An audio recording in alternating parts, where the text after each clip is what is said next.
विकास YouTube channel. आप सभी का आज की इस पाठ्य योजना की वीडियो में एक बार फिर से बहुत बहुत स्वागत है।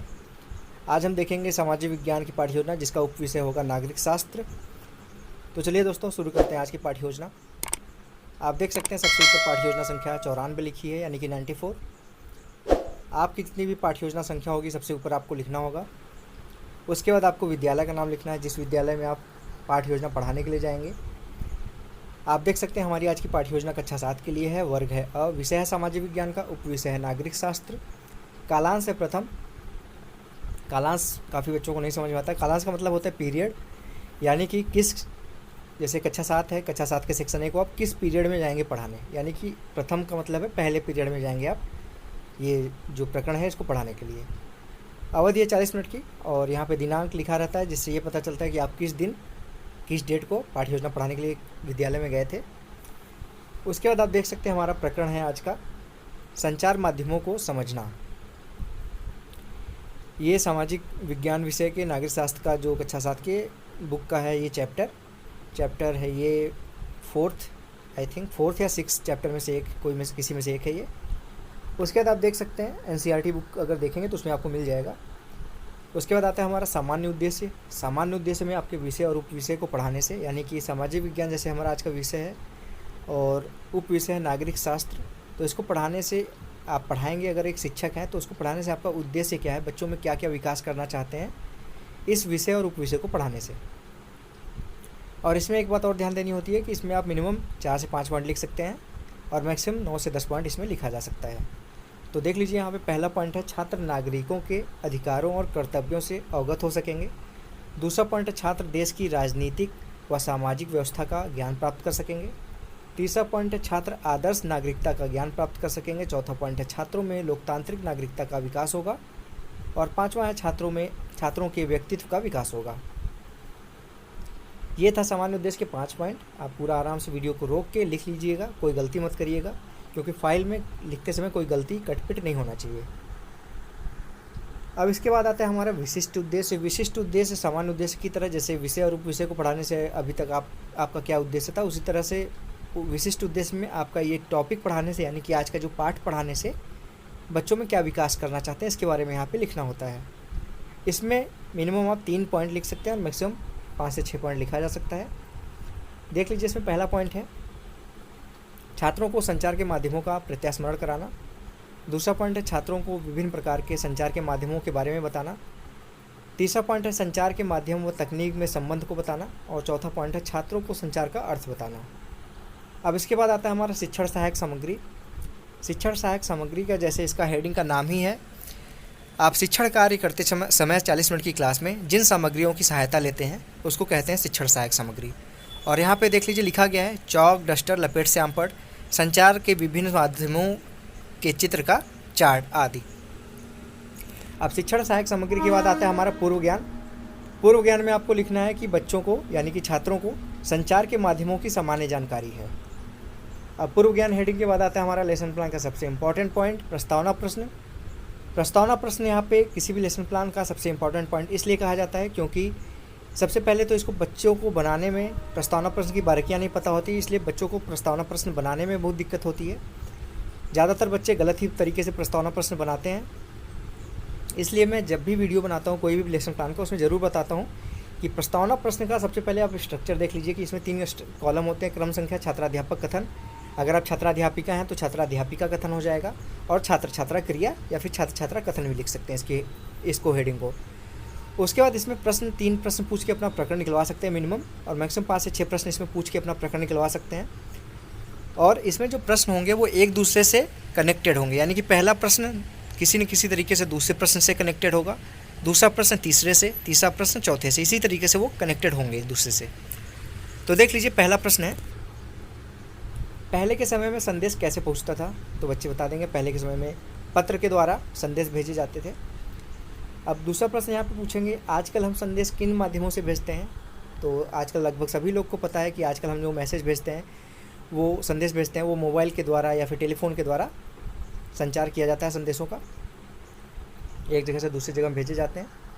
अब तीसरा प्रश्न है पहले और अब के संचार के साधनों में क्या अंतर है, तो बच्चे बता देंगे पहले के और अब के संचार के साधनों में अंतर इतना है कि पहले के संचार के साधन स्लो थे यानी कि धीमे थे, अब के जो संचार के साधन हैं वो तेज़ हैं, तेज़ी आई है संचार के साधनों में, और सुरक्षा भी बढ़ी है। जैसे कि पहले अगर हम पत्र भेजते थे तो वो पहुंचता था, नहीं पहुंचता था, जिसके लिए भेजें उसको न मिल के किसी दूसरे को मिल गया, ये थोड़ी सी दिक्कत थी सुरक्षा के लिए। इसलिए अब जो है संचार के साधन मोबाइल के द्वारा अगर आप किसी को मैसेज भेजते हैं तो 100% गारंटी होती है कि उसी को मैसेज पहुंचेगा, किसी दूसरे आदमी को वो मैसेज नहीं पहुंचेगा, इसलिए वो सुरक्षित भी है आज के जो संचार के साधन हैं।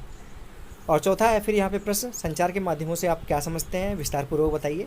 तो इसको नहीं बता पाएंगे विस्तारपूर्वक बच्चे, तो हो जाएंगे वो मौन यानी कि शांत हो जाएंगे। ये हो जाएगा उनके लिए समस्यात्मक प्रश्न। यहाँ पे देख लीजिए चारों प्रश्न एक बार फिर से देख लीजिए, आप वीडियो को रोक के लिख लिया करिए आप लोग। अब प्रस्तावना प्रश्न के बाद आता है हमारा उद्देश्य कथन। उद्देश्य कथन में आपको लिखना है, छात्रों आज हम लोग संचार के माध्यमों का विस्तारपूर्वक अध्ययन करेंगे या फिर विस्तार से समझेंगे इसको। अब उद्देश्य कथन के बाद आता है हमारा लेसन प्लान का प्रस्तुतिकरण, यानी कि अब हम उस पाठ को पढ़ाएंगे बच्चों को।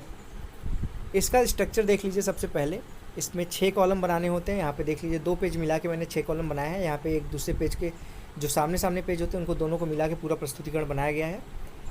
पहले पेज पे देख लीजिए, मैं थोड़ा सा बड़ा करके दिखा देता हूँ।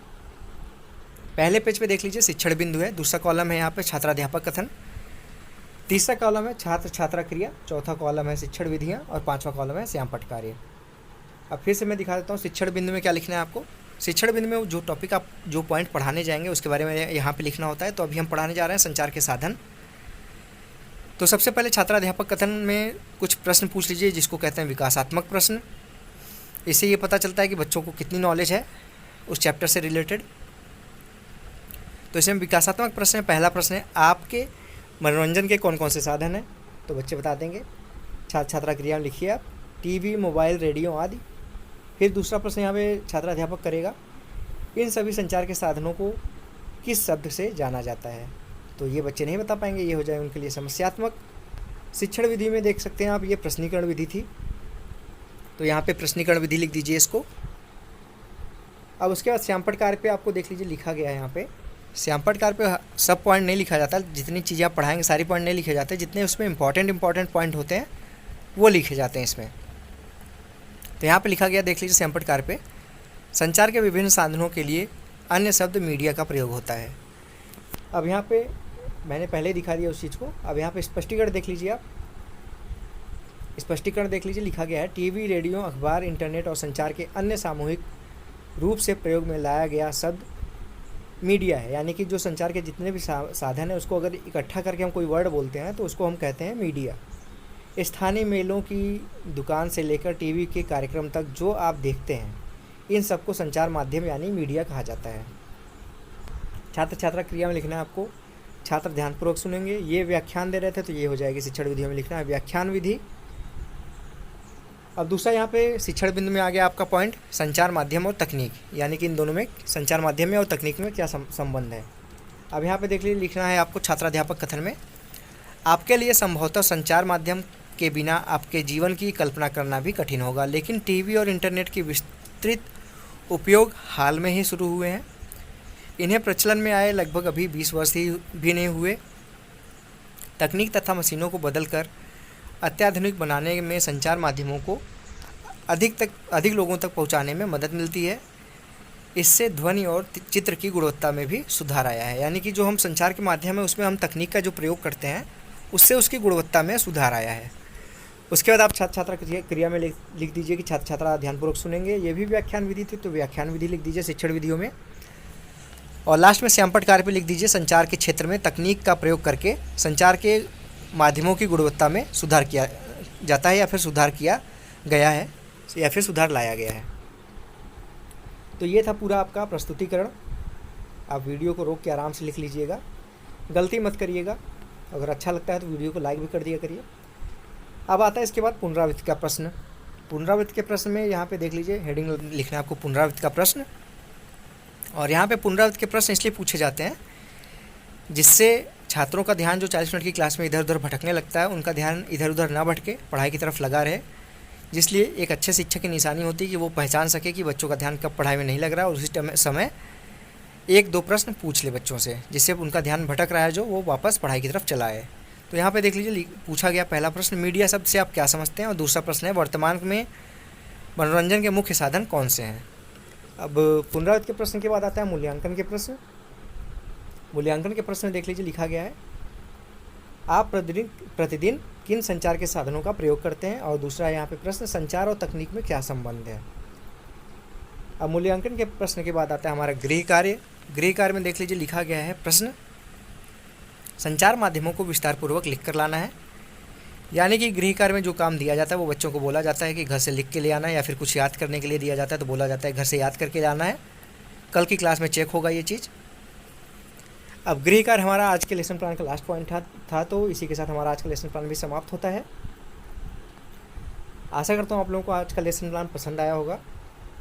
अगर पसंद आया तो प्लीज़ इस वीडियो को लाइक कर दीजिएगा। दोस्तों आपसे रिक्वेस्ट करता हूँ कि लाइक कर दीजिएगा वीडियो को, और इस वीडियो को अपने दोस्तों के साथ भी शेयर कर दीजिएगा, जिससे उनकी भी हेल्प हो सके। अगर उनको लेसन प्लान बनाने में दिक्कत हो रही तो उनको रोशन की क्लास यूट्यूब चैनल पे बोलिए कि जाके लेसन प्लान बनाने के तरीकों को सीख लें। और अगर अभी तक रोशन की क्लास यूट्यूब चैनल पे नए हैं तो प्लीज़ रोशन की क्लास यूट्यूब चैनल को सब्सक्राइब कर लीजिए, और साथ ही साथ बेल आइकन पे भी क्लिक कर दीजिए। तो दोस्तों मिलते हैं नेक्स्ट वीडियो में, तब तक के लिए आप लोगों का बहुत बहुत धन्यवाद। जय हिंद, वंदे मातरम।